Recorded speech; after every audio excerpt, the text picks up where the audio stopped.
Welcome, bienvenue to this meeting of the Committee of the Whole for the Municipality of the County of Annapolis. First of all, just a reminder, make sure your cell phones are off, because we are having a meeting. To see everybody digging. And we will continue on. If there's an emergency of a fire drill of some sort, or just a reminder, exit doors to the front where you come in, and we reach to the very far back of the parking lot. And there's where, well, usually it's Tina, but one of our staff members will be there to meet us. Okay. Let's move on. Roll call. District 1, Carrie Ann Parsons Salzberg. District 2, Jesse Hare. District 3, Dustin Ensler. District 4, Charles Cranton. District 5 is Councillor Longmire, and she's absent. An appointment to go to. District 6, John Walsh.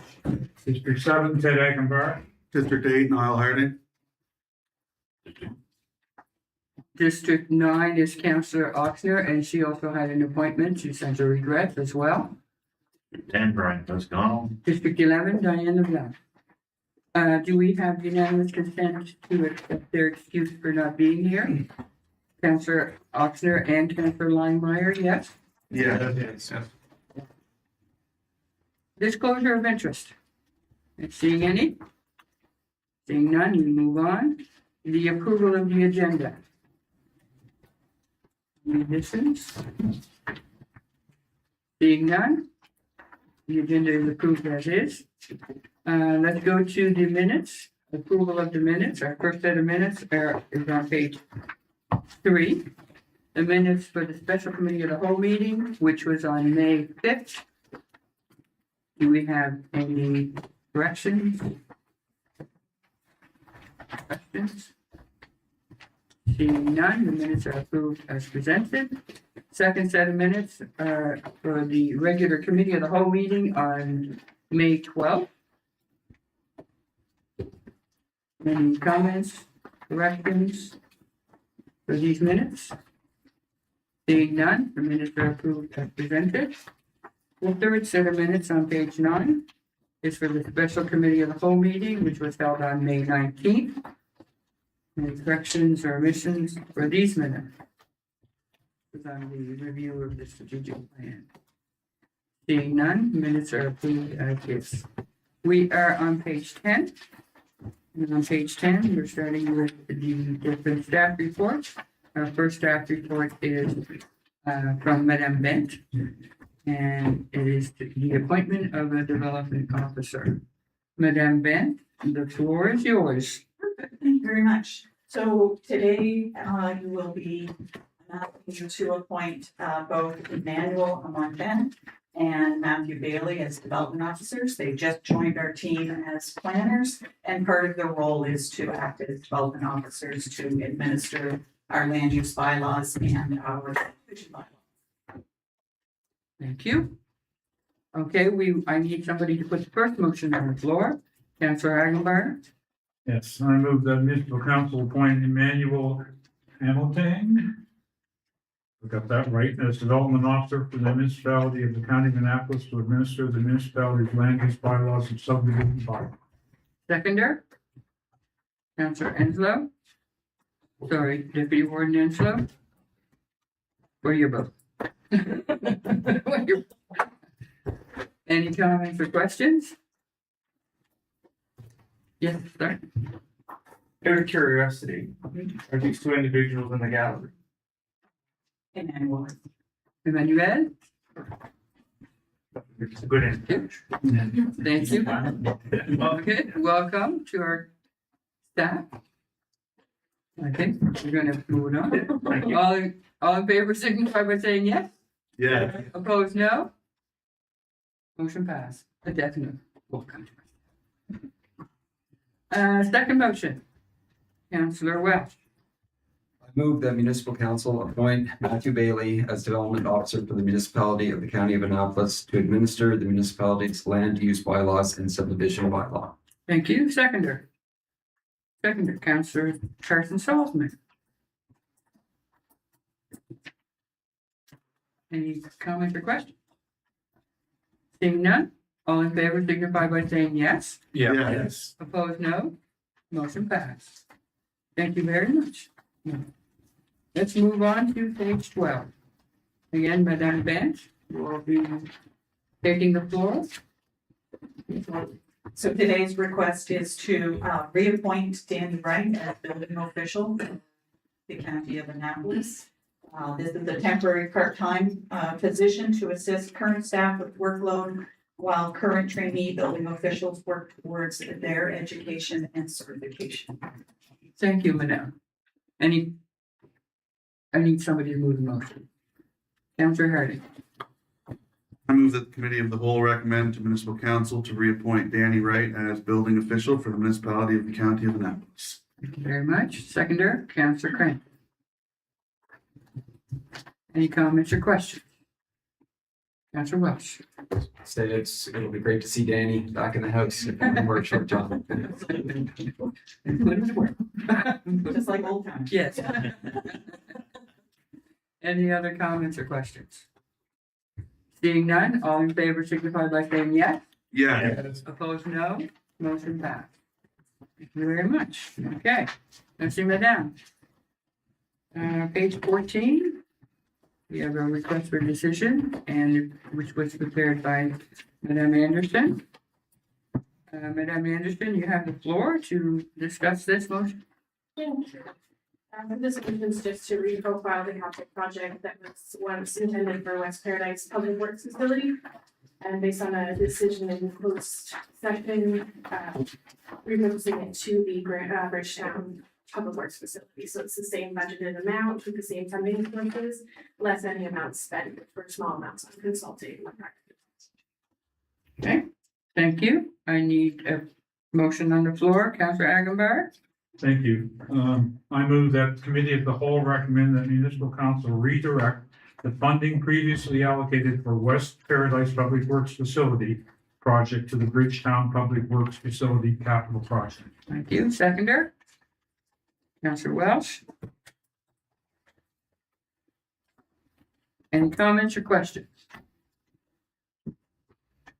Councillor Cotw. So when we put that money to the West Paradise facility, and knew what it was gonna be spent on to upgrade that facility. Do we have what they plan on, what they did in the Bridgetown and Granville area? I see it's for both. Think through you, I'm sure we've talked about this as far as the focus on Granville Ferry renovations as well as Bridgetown renovations. But I'm sure that I see comments about maybe fencing around Granville Fair because of the Thackeray and stuff like that. I just wondered if the project was gonna be detailed a little more on if they plan on adding a few things or. I mean, there's a plan, but I don't know it's that detailed. Fencing is probably a separate discussion apart from this particular project. There's a building, right, that was talked about. Yeah. The improvement there, and same as the building improvements in Bridgetown. But my concern is that we can fix the building up all we want, but we're gonna still allow for thievery to come in very easily. Yeah, Let's take things out of our vehicles and stuff like that, and our money may be going in the wrong direction. That's what I'm saying. that's a different discussion. Okay, thank you. Thank you. Is there any of the funds going to stay at the at the West Paradise facility to clean it up, or like I think we're just going to leave it as it is for now? Isn't there a house or something on site that needs to be cleaned up or something? I've never been there, so. Through you, Madam Chair, I mean, so there is still some funds that I'm looking at Paul on the back there. There is still some funds to do a bit of work in the West L housing, but that would be is that a separate project? It would also be this 395,000 will cover upgrades that need to happen in Bridgetown and removal of that house in West Paradise. Okay, great, thank you. Thank you. Thank you, Paula. Any other questions or comments? Seeing none. All in favor, signify by saying yes. Yeah. Opposed, no. Motion passed. Thank you. Okay, the next is again a request for decision. Madame Anderson, you have the floor. Thank you. This is a request annually for town beautification in Bridgetown. It comes from the Charles Pratt Beautification Trust Funds that was left to us through the dissolution of Bridgetown. So just in the background there, we've included a snapshot from the will itself, which shows the intent of the trust fund, specifically for the beautification of said town, particularly Greenville, Queen Street, and Jubilee Park. I think a lot of this happens on Queen Street, and it's typically their flower boxes and stuff. So this is just a running motion to bring that to the Bridgetown Chamber of Commerce annually. Great, thank you.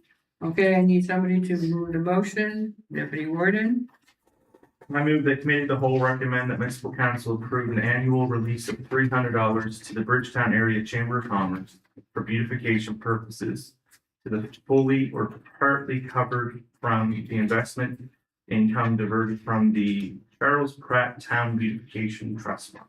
thank you. Seconder, Councillor Parsons Salzman. Any comments or questions? Councillor Crampton. Just want to thank staff for including the note under financial implications that there are not, no effect on the operating or capital budget. But there's an explanation right before it that references the current value of the fund in the amount of interest it earns, which is always good to see because it just shows that it's always nice to know that these trust funds are remaining sustainable. So you had the explanation of keeping the $5,000 base, but at $7,800, it's a sustainable fund. So Thank you, Councillor. Any other comments or questions? Seeing none, all in favor signify by saying yes. Yeah. Opposed, no. Motion passed. Okay, we're moved. Thank you, Madame Anderson. Madame, another request for decision. Madame. You still. Yeah, she said it. We'll leave it with that. Thank you, Madame. You're on. Thank you. So today's request is to provide 7 days notice to approve policy 102 personnel. So I have a presentation today designed to give you an overview of the proposed changes, to also give you the why behind why these changes were made, and to give a bit more detail about the review process that was followed for this. So to go into the why these changes were made, really this personnel policy is a core policy that we give not only to new employees when they join the county, but it's the core policy that all of our employees refer to when they have any matters of personnel to refer to. So you'll notice that there's 4 overall areas that we've addressed. With background from last year with the last approval, there is individual policies that were deemed to be relevant and included in policy 102. So upon review of this year, we have found further individual policies that are relevant that have been included. One being the awards of recognition, which has been updated since 2013, and also the exit questionnaire and interview policy, which was last updated in 2012. We've also found that some changes were needed to be made to policy 115, the pension. And with those changes, they were made and then included in policy 102. We've also found that there were some areas of personnel that needed to be addressed. And there were some language and process modernization that was done to ensure that we're aligned with our Nova Scotia Labor Standards Code, as well as our Nova Scotia Human Rights Act. And overall, you'll notice that the structure is different, and this is because we want our new employees to gather the information as efficiently as possible for them to get acclimated with our municipality, but also for existing employees to find that information in order to give the best services that they can to residents. So a background of the review process, this was done initially by the review committee, so HR, CAO, and the deputy CAO. And what's interesting with this is that all 3 came from different backgrounds, and we had the opportunity to actually go through the onboarding process with policy 102 and experience what it's like to become acclimated with the municipality. So different perspectives were brought from different municipalities as well as different sectors in different parts of the country. But once that initial review was done, legislation was reviewed, so the two that I mentioned, as well as we consulted various municipalities. So not only municipalities that are a similar size to ours, but we examined larger municipalities and ones with a different demographic to see what processes are in place now and what's working. And then with our second review, we brought that draft to all the directors because this policy does affect all service departments within our municipality. Once we got feedback from them, a key component is that we brought this final draft to all staff. So we were able to solicit feedback, and able to actually gain recommendations from staff and how this policy would impact them. So now I wanted to draw your attention to 3 key areas that we addressed with this change. The one being employment equity, diversity, and inclusion. With our implementation of the EDI plan this year, we wanted to make sure that this was reflected in our core internal policy.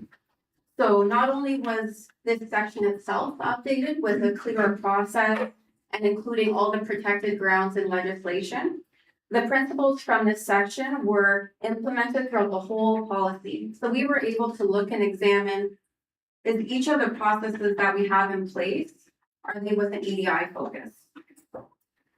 The second key area is our performance review and merit increase structure. You'll notice that we now have a framework for structured increases yearly for employees. Now, employees function well when they know what's expected of them, and they know that they'll be directly rewarded for their outputs. And we want our employees to be rewarded by the good service that they provide to our residents. So now with this framework in place, we're able to reward the competencies that we all value in our employees.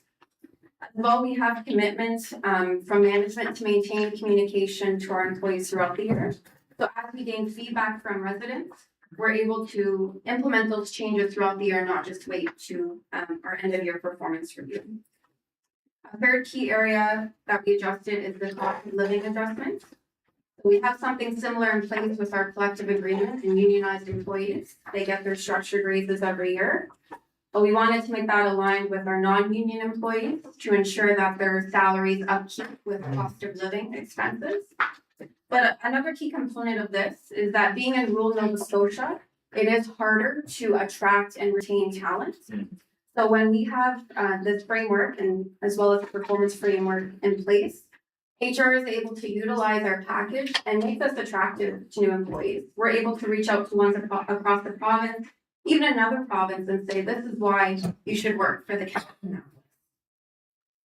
So just going back to our why here, our proposed outcomes with these changes, it's to give a clear, concise core document for new staff and existing staff.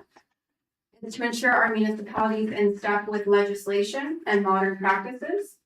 And it provides the framework for attracting and retaining talent and to provide the best service to our residents. Thank you. Thank you, Madam. Okay, we need someone to put the motion on the floor. Councilperson Sullivan. I move that committee of the whole recommend that municipal council find 7 days to approve policy 102 personnel. Thank you. I need a seconder. Deputy Warden.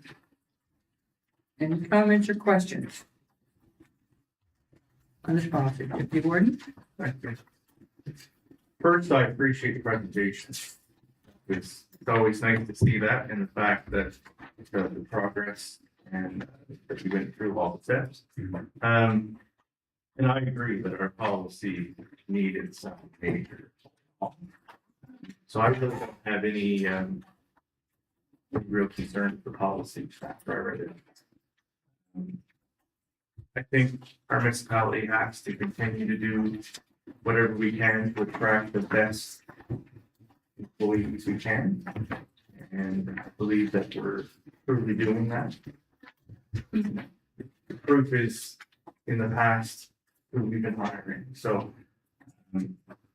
I think this is just the sign of what we have to do. We have to come to realization that we live in rural Nova Scotia to attract the talent that we have or need, then we have to deal with that. But at the same time, we also have to keep people here. And in order to keep them here, you have to keep everyone happy and good place to work, have adequate pay. And, we don't want to see people jump ship. And if they do jump ship, we hope that they jump ship back, right? So there's nothing wrong with individuals leaving the organization, getting different experience, and then coming back. And that's what we kind of hope for. I just don't like it when they jump ship and don't come back. So I agree with all the stuff that's in the policy, and I appreciate the effort that went into it. And the fact that it went out to all staff for review, that's, I think, a very important thing that affects everyone. Thank you. Any other comments or questions? I'd just like to add that I find it very nice to see that this policy has been put all in one place, so that you don't have to go rifling through different areas to find what's under personnel. So thank you very much for that. Thank you for the staff and everybody that put input on that. Any other questions or statements? All in favor signify by saying yes. Yes. No. Motion passed. Thank you, madam. Okay, we are on page 55. And this is a request for decision. We have Madame Blais, who is here to give us a presentation of some sort. And you have the floor, Madame. Thank you, Warden LeBlanc. So, staff recommend that council move forward with the proposed changes to the marketing levy bylaw. These changes were proposed by the marketing levy committee, which includes 3 councilors as well as 3 operators. So the proposed changes are as follows. To remove all the references of platform operator and clarify that accommodation operators are responsible for collecting and remitting the levy. When bylaw 2 marketing levy was adopted, it was anticipated that the province would work with the online booking platforms to support levy collection and remittance. This didn't occur, so this amendment simply clarifies who is responsible for collecting and remitting the levy. Another change is to move the remittance reporting from monthly to quarterly to reduce the paperwork for operators. Also, the remittance reporting for smaller operators whose total annual levy remittance is less than $900 is changed to annual remittance to reduce administrative burden on the operator. We also clarify the inspection, audit, and compliance conditions to ensure the municipality has clear authority to verify information, review records, and address situations where the levy is not being complied with. There are no new financial implications associated with these amendments. The levy rate remains unchanged, and the revenues will continue to be collected and used in accordance with the Municipal Building Act. So, and these are just a few stats of how many operators we have in the county. We have 107.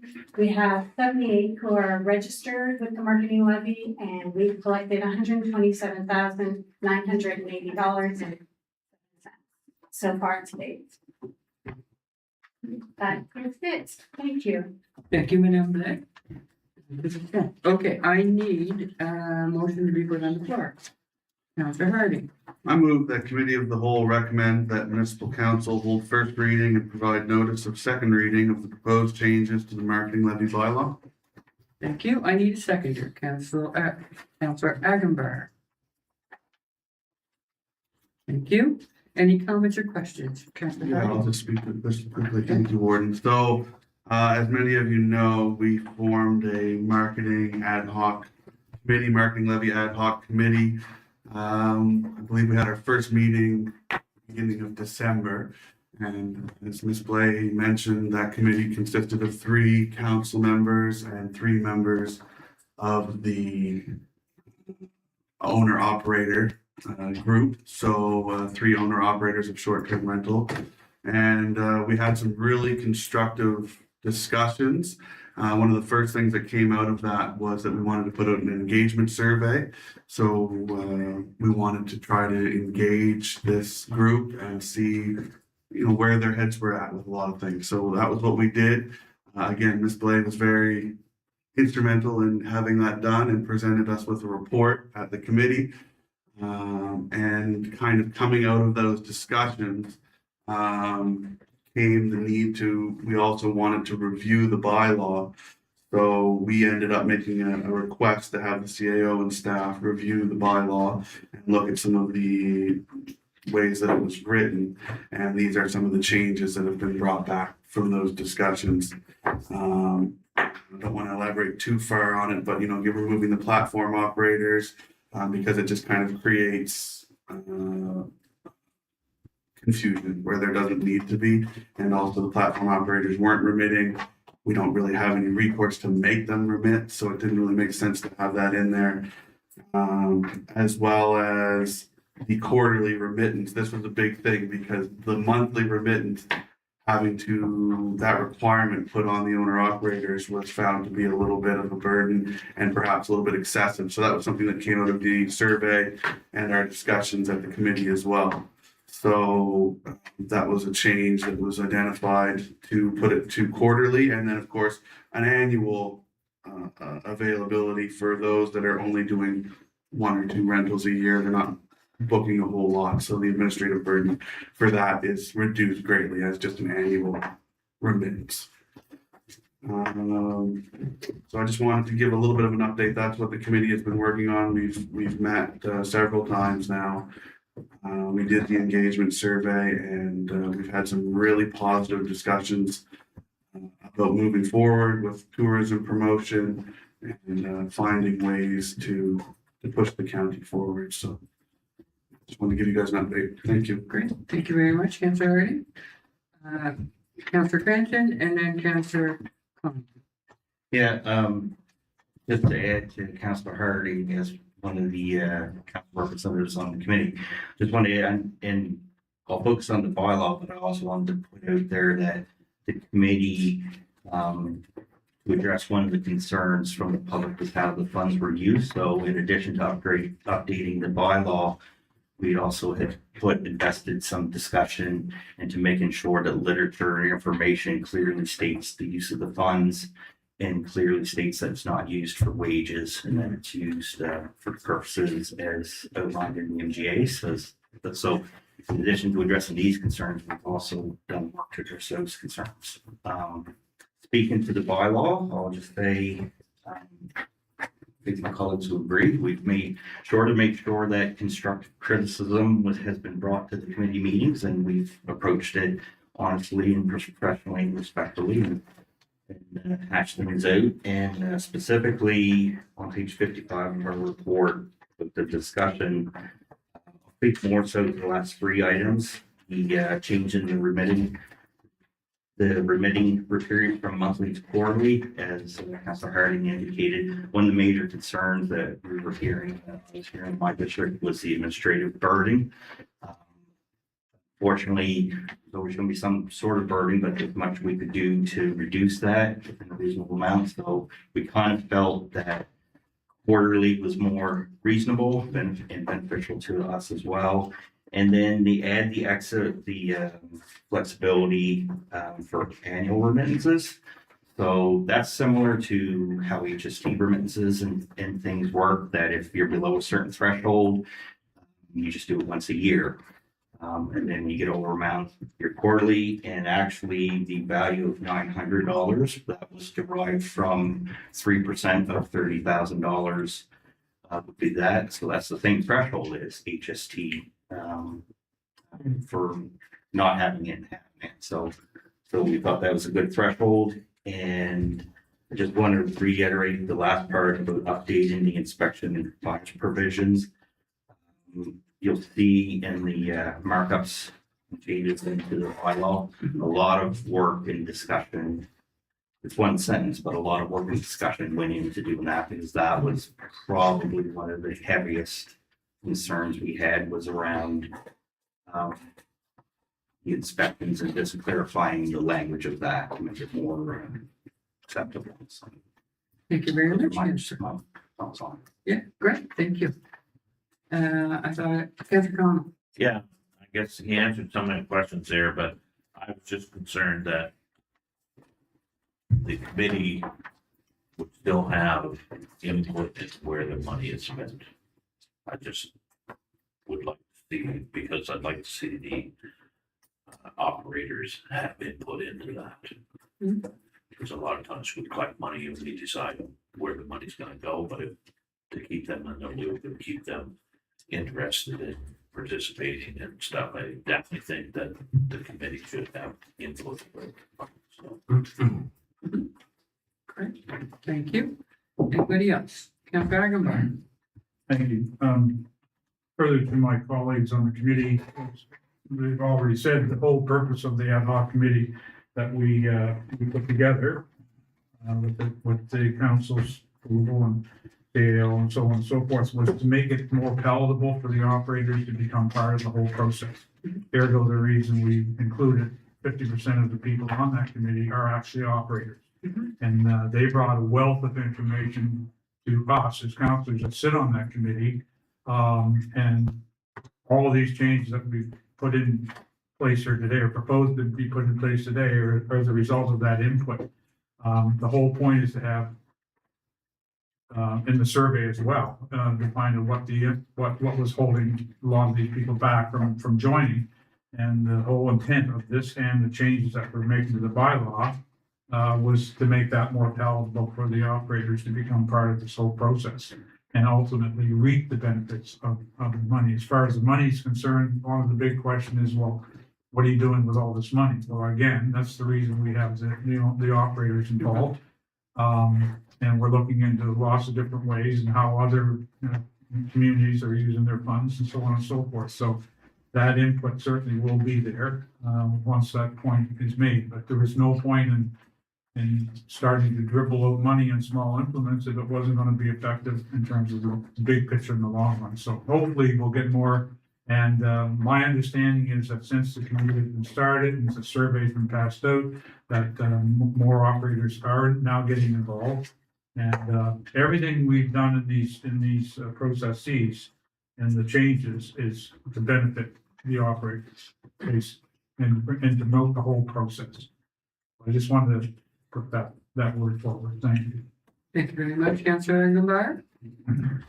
Any other councillor have any other comments? Okay, sorry. You are on the list. I'm sorry. Councillor Welsh. Just thank you. Just a couple questions. I'm wondering if we approve this after first reading, if it goes to legal counsel for review, just to make sure it fits our MGA in any way. Is that something we would consider? Mr. CAO? Through you, Chair, it's not something that we would typically do for this bylaw. I mean, it's certainly something we could do. But I'm confident that it meets all the requirements of the MGA for sure. Okay. Thank you. Okay. Second question is, AMAS, are they doing a review province-wide marketing levies of this sort? Are we aware of that? Sorry, who did you ask? The Association of Ministers. Yeah, amen. Oh, amen. Sorry.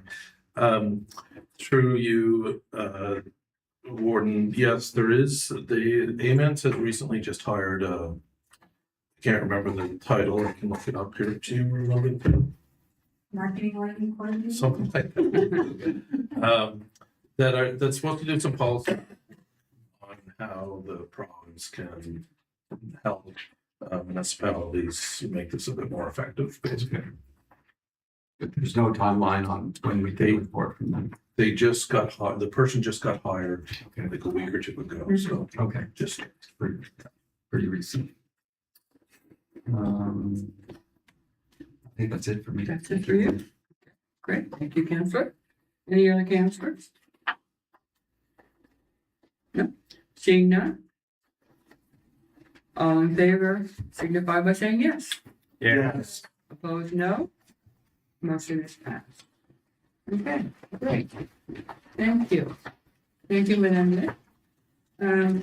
We have no new business present today. So we are now at 7.1, which is in camera. So we need a motion to go in accordance to section 222A of the Municipal Government Act, acquisition, sale, lease, and security of municipal property. Who would like to put that on the floor? Councillor Carson Salzman. Who would like to second that? Councillor Welch. Okay, all in favor signify by saying yes. Yeah. Opposed, no. Motion passed. Thank you very much.